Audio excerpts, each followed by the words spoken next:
Ներկաներ, սիրելի մարզիկներ, սիրելի մարզիչներ, ես եմ ուզում շնորհավորել բոլորիս այս գեղեցիկ հաղթանակների համար։ Մեր ազգի համար հաղթանակների ամիս միշտ համարվել է մայիս ամիսը, որովհետև մայիսին մենք կարողացանք հաղթել Սարդարաբադ, մայիսին կարողացանք հաղթել Շուշի, եւ կարծում եմ մեր պատմության մեջ երկրորդ ամիսն է արձանագրվում, ապրիլ ամիսը նորից հաղթանակների ամիս։ Ապրիլի սկզբներին մեր հերոս զինվորների այրյան գնով, իրենց կյանքի գնով մենք կարողացանք կանխել մեր ողերին թշնամի, հարևան թշնամի, թշնամու առաջխաղացումը դեպի Արցախ, դեպի Հայաստան աշխարհ։ Եվ այս ամսում մենք երևի հասարակության ամենախմբված, ամենամիասնական ոգին երևաց 4 օրվա պատերազմում։ Բայց ոգին կրկնակի անգամ ու երակի անգամ բարձրացավ, երբ մեր ծանրորդները կարողացան Նորվեգիայում, Եվրոպայի առաջնության մրցումներում աղջիկները դառնալ թիմային չեմպիոն, տղաները երկրորդ մրցանակակիր, իսկ գյումրեցի ու հայաստանցի շատ մարզիկներ դարձան չեմպիոններ եւ մրցանակակիրներ։ Երեք ջան, շնորհակալություն ձեզ ելույթների համար, որովհետև ամեն մեկը իրեն ճակատում մեզ մենք ուրիշ ճանապարհ չունենք։ Ամեն մեկը իր ճակատում պետք է կարողանա տանել հաղթանակներ։ Եվ գիտեցեք, որ մեր հասարակության, մեր ազգի ոգին կրկնակի ու երակի անգամ բարձրացավ նաև ձեր հաղթանակներով։ Ուզում եմ ևս մեկ անգամ, քանի որ պարոն Աղանյանը առանձին նշեց եւ մարզիկներին, եւ մարզիչներին, ես ուզում եմ չանդրադառնալ էլ առանձին, ուզում եմ բոլորիս շնորհավորել, որովհետեւ ձեր հաղթանակը մեր բոլորի հաղթանակն է, ձեր հաղթանակը մեր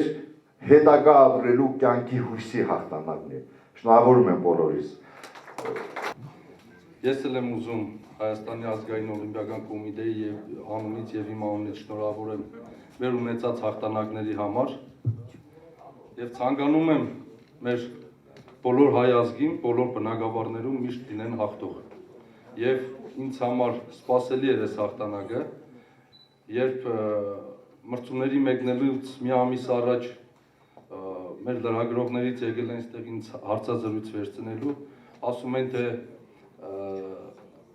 ձեր կարծիքը Նազիկ Ավդալյանը կկարողանա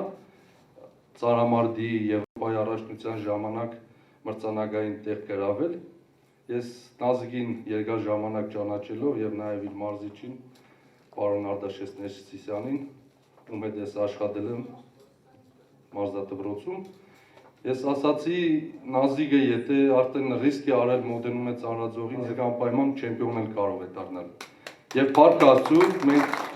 ընդունեցինք այսօր Նազիկին, Տիգրանին, Գորին, մեր բոլոր սպորտսմեններին եւ նաեւ մեր սամբիստներին, նաեւ ասեմ, որ օրեր առաջ մեր ծանրորդ Արտուր Հովանեսյանը բռնցքամարտի Թուրքիայում կայացած բռնցքամարտի միջազգային մրցաշարի ժամանակ, որը օլիմպիական վարկանիշային մրցաշար էր,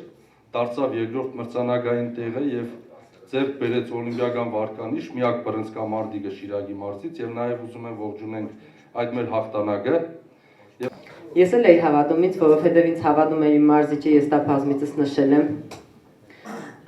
Ես նորից ասեմ, որ ես երբ ավտովթարի ենթարկվեցի, վիրահատությունից հետո երբ բժիշկներն ասում էին չես կարող մարզվել,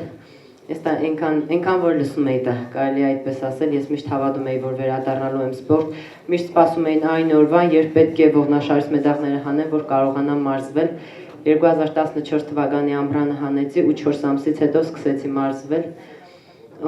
Ես չէի մտել սպորտ, որ ոչինչ չանեմ։ Ես դրա համար չէի մտել սպորտ ու դա իմ պարտքն էր։ Չէի մտածում Եվրոպայի չեմպիոն դառնալու մասին կամ նման բաներ, երբեք դա չեմ մտածել։ Ես պարզապես մտածել եմ անել այն կիլոգրամները, ինչ ինձանից ուզել է իմ մարզիչը, որովհետև նա ասում էր դու այդ ամենը բարձրացու հետ, կիլոգրամները մնացածը քո գործը չի։ Ու հիմա ես շատ ուրախ եմ, շատ երջանիկ եմ, որ հիմա կանգնած եմ այստեղ։ Ինչ կարող եմ ասել, շնորհակալություն եմ հայտնում Սեզանից նման ընդունելության համար, շատ հաճելի էր։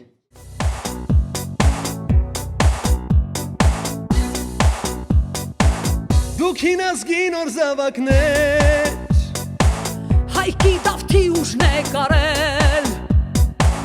Ուժը հսոր մեր հայկական տարեք վարձունք օլիմպիական ու պահեք վեր Ուժը հզոր մեր հայկական տարեք բարձունք օլիմպիական ու պահեք վեր Հայ մարզիկներ եղեք անպարտ Թողորներ կհնչի հպարտ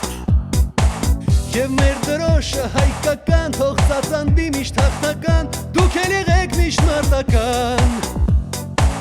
Եվ մեր դրոշը հայկական թող ծածանվի միշտ հաղթական Դուք էլ եղեք միշտ մարտական